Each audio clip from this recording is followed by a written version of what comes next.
بصوا بقى، دي سهرتنا النهارده. صباح الفل. عملنا فشار. ايوه، وجبت لهم شيتوس ودوريتوس ومش عارف ايه. عمالين يزنوا ومصممين عليه، فجبت لهم سهرة خفيفة ولطيفة بقى، وشوية الكوكيز اللي عمالين ياكلوا فيهم. فهم دلوقتي سقعانين صمموا على فشار. يا بنت مش عارفة اتكلم، يا لهوي. اهدى. انت كبير وانت كبير وناس. هاتي حبة فشار بقى، هاتي الطبق كله. لا هاتي الطبق كله. طب انت خدي الاحمر. هاتي الاحمر، اخضر، احمر، اي حاجة، بس المهم ايه، الواحد يلغ في الشتا ده. ما غلطوش. يلغ، يزلط، يملى التانك. لا ايه؟ صباح الفل والنور. انا عايزة مكاب.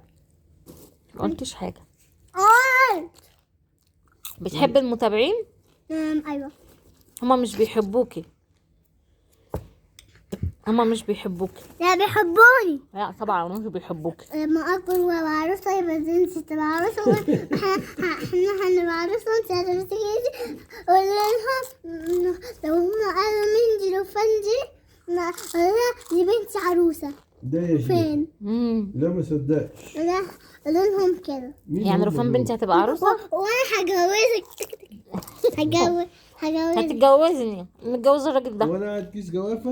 لا مش هتجوزه. متجوزة ده. لا ما تجوزوش. ما تجوزوش؟ انت حبيبه بابا يا روح. بس خلاص، رفان قررت، قالت ما اتجوزكش. عشان بس ما خلاص يا لو تزوقي. انا كنت كبيرة كنت بعرف كنت بتجوز معانا حنبي على بستاني يا راجل، اللي هو الابيض. كنت بتتجوزي معايا راح واخد فستانك الجديد الابيض؟ راح عمك عليه. مين؟ لا لا لا لا لا لا لا ما تشوفوش. مين الراجل ده؟ لا شوفوش. روفي قول لهم باي. انا بس. روحوا قولي لاخواتك يجي ياكلوا. باي باي. باي باي.